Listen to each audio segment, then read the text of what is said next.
Renungan Pagi, Agama yang Bersinar oleh Ellen G. White, 25 November 2023. Mari kita berdoa. Bapa kami yang di sorga, Allah pencipta langit dan bumi, laut dan segala isinya, Allah yang maha besar, maha kuasa, satu-satunya Allah yang benar, yang kami sembah selalu melalui anak-Mu yang tunggal, Yesus Kristus. Terpujilah Yesus, anak Allah yang maha tinggi, yang adalah satu-satunya jalan dan kebenaran dan hidup bagi kami. Pada pagi hari ini kami bersyukur boleh bangun dan berbakti, dan sebagaimana membaca dan mendengarkan nasihat firman-Mu, kiranya ini menjadi pembaharuan bagi kami semua. Hari Sabat menjadi hari kenikmatan, hari kesukaan bagi kami. Beserta kami sepanjang kebaktian ini, kehendak-Mu yang jadi. Ampun kami akan dosa dan salah, karena kami berdoa hanya dalam nama Anak Allah yang tunggal, Yesus Kristus, yang adalah Tuhan dan Juru Selamat kami. Amin. Renungan hari ini akan dibacakan oleh Saudara Stephen Ayorbaba. Kepada Saudara Stephen, kami persilahkan. Selamat pagi, selamat hari Sabat. Ayat tema kita pada pagi Sabat Tuhan yang suci ini terdapat di dalam Yesaya 58 ayat 13. Apabila engkau tidak menginjak-injak hukum Sabat dan tidak melakukan urusanmu pada hari kudusku, apabila engkau menyebutkan hari Sabat hari kenikmatan dan hari kudus Tuhan hari yang mulia, apabila engkau menghormatinya dengan tidak menjalankan segala acaramu dan dengan tidak mengurus urusanmu atau berkata omong kosong. Berkat-berkat besar tercakup dalam pemeliharaan hari Sabat, dan Allah menghendaki agar hari Sabat menjadi hari sukacita bagi kita. Ada sukacita pada lembaga hari Sabat. Testimonies for the Church, volume 6, halaman 349. Ketika dasar bumi diletakkan, dasar hari Sabat juga diletakkan. Ketika bintang fajar bernyanyi bersama, dan semua anak Allah bersorak kegirangan, Allah melihat bahwa hari Sabat sangat penting bagi manusia, bahkan di Firdaus. Dalam memberikan hari Sabat, Allah mempertimbangkan kesehatan rohani dan jasmani manusia. Testimonies to Minister, halaman 136. Hari Sabat tidak dimaksudkan untuk menjadi suatu waktu untuk melakukan aktivitas yang sia-sia. Hukum melarang kerja sekuler pada hari istirahat Tuhan. Hari keras untuk mencari penghidupan harus dihentikan. Tidak ada pekerjaan untuk kesenangan atau keuntungan duniawi yang diperbolehkan pada hari itu. Namun, sebagaimana Allah menghentikan pekerjaan penciptaannya dan beristirahat pada hari Sabat serta memberkatinya, demikian pula manusia harus meninggalkan pekerjaan sehari-harinya dan menggunakan jam-jam kudus itu untuk beristirahat yang menyehatkan, beribadah, dan melakukan perbuatan-perbuatan suci. The Desire of Ages, halaman 207.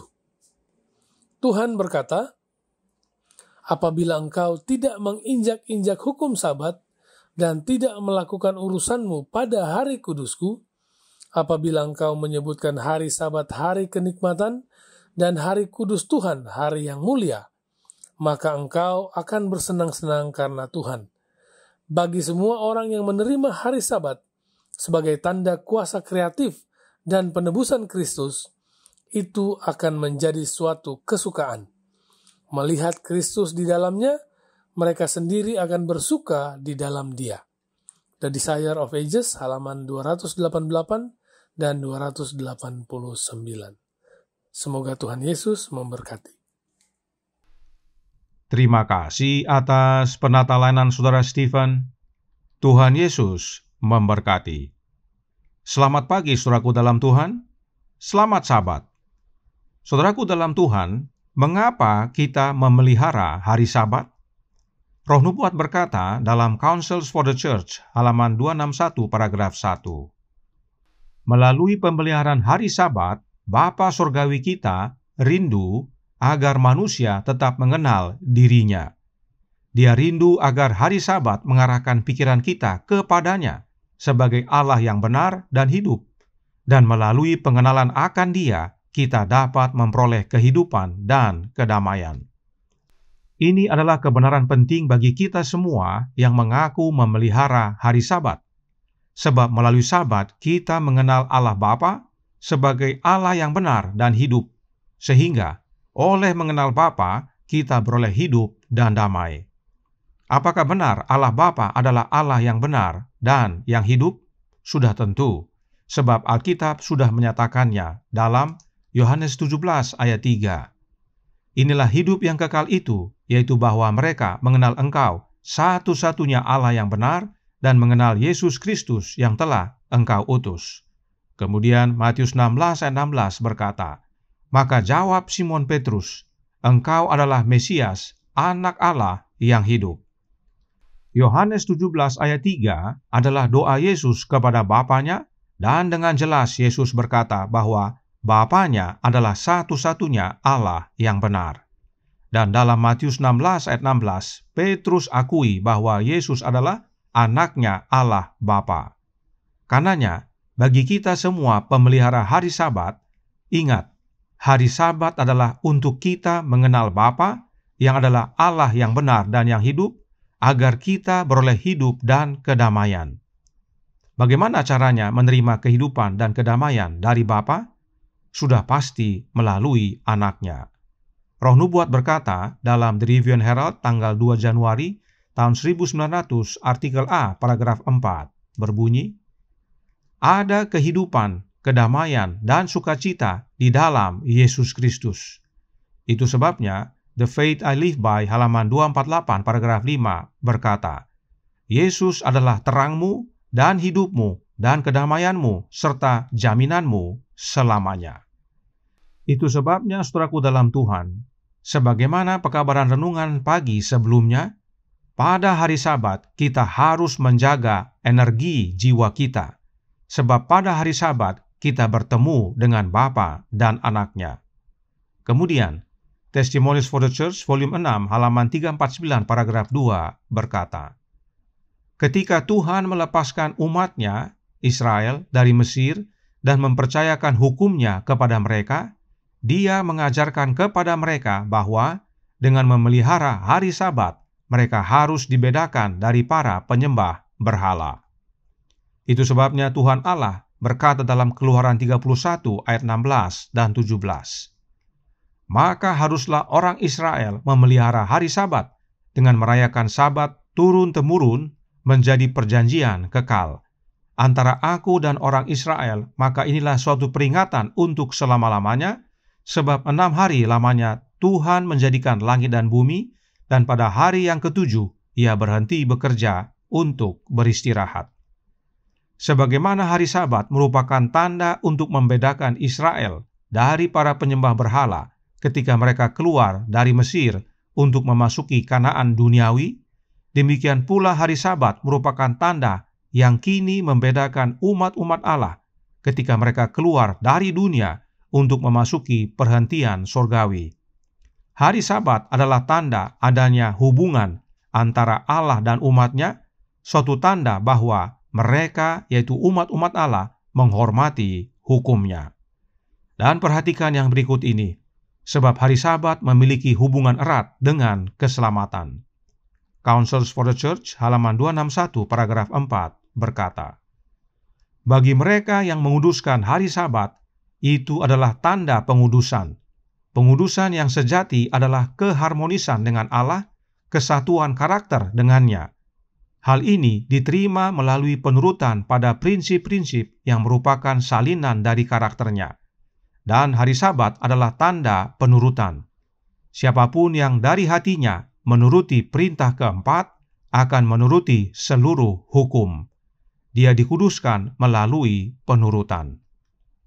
Inilah pentingnya kita memelihara hari Sabat, sebab Sabat adalah untuk mengenal Bapa, dan mereka yang memelihara hari Sabat mengalami pengudusan, yaitu menjadi satu karakter dengan Bapa.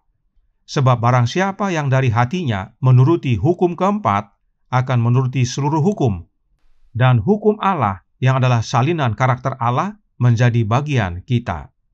Dan bila mana karakter Allah menjadi bagian kita, itulah jubah kebenaran Kristus, dan itulah jaminan keselamatan.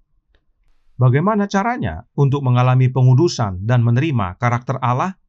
Melalui anaknya Bapa tentunya, yaitu Yesus Kristus. Dalam 1 Korintus 1 ayat 30, Paulus berkata bahwa Yesuslah yang menguduskan kita. Kiranya kebenaran tentang hari Sabat ini menjadi pembaharuan bagi kita semua. Hari Sabat menjadi hari kesukaan dan kenikmatan. Bukan hanya kita bertemu dengan Bapa dan anaknya, tetapi melalui Sabat kita mengenal Bapa, menjadi satu dengan karakternya, menerima hidup dan damai, serta menjadi penurut hukum-hukumnya. Dan semuanya itu menjadi bagian kita hanya melalui dan di dalam anaknya. Dan saat tiba di sorga dan di dunia baru nanti, Sabat tetap menjadi bagian kita. God's Amazing Grace, halaman 156, paragraf 6, berkata, hari Sabat tidak kehilangan maknanya. Itu masih merupakan suatu tanda antara Allah dan umatnya, dan akan demikian selamanya. Jika kita semua rindu untuk menerima kehidupan kekal dan hidup bersama Bapa dan anaknya, hidupkan kebenaran tentang hari Sabat mulai di dunia ini. Maka, kesukaan dan kenikmatan kita bukan hanya di sini, tetapi hingga masa kekekalan. Tuhan memberkati, saya bawa dalam nama Yesus. Amin. Mari kita berdoa. Bapa kami yang di sorga, Allah pencipta langit dan bumi, laut dan segala isinya, Allah yang maha besar, maha kuasa, sumber segalanya, yang kami sembah selalu melalui anak-Mu yang tunggal, Yesus Kristus. Terima kasih atas berkat hari Sabat. Terima kasih atas hari yang membawa sukacita dan kenikmatan dalam hidup kami. Asal kami menerima Kristus dalam hati ini. Sebab bila mana kami melihat Kristus di dalam hari Sabat, kami bersukacita di dalam Dia. Dan teristimewa, dalam pengudusan hari Sabat, kami menyatakan kesetiaan kami kepadamu, menurut akan hukum-Mu, dan kami menjadi selaras dengan karakter-Mu. Dan itu adalah jubah kebenaran Kristus, yang adalah jaminan keselamatan. Karenanya tolong kami ya Bapa, curahkan roh anak-Mu dalam hati ini, sebab hanya oleh kehadiran Kristus dalam hidup ini, kami boleh memiliki karakter Kristus yang sempurna, yang adalah karakter-Mu ya Bapa, dan itulah yang boleh melayakkan kami untuk mewarisi kerajaan sorga. Dan bila mana kami tiba di sana, kami akan tetap merayakan Sabat bersama Bapa dan Anak selama-lamanya. Beserta kami sepanjang hari ini kehendak-Mu yang jadi, ampun kami akan dosa dan salah, karena kami berdoa hanya dalam nama Anak Allah yang tunggal, Yesus Kristus, yang adalah Tuhan dan Juru Selamat kami. Amin.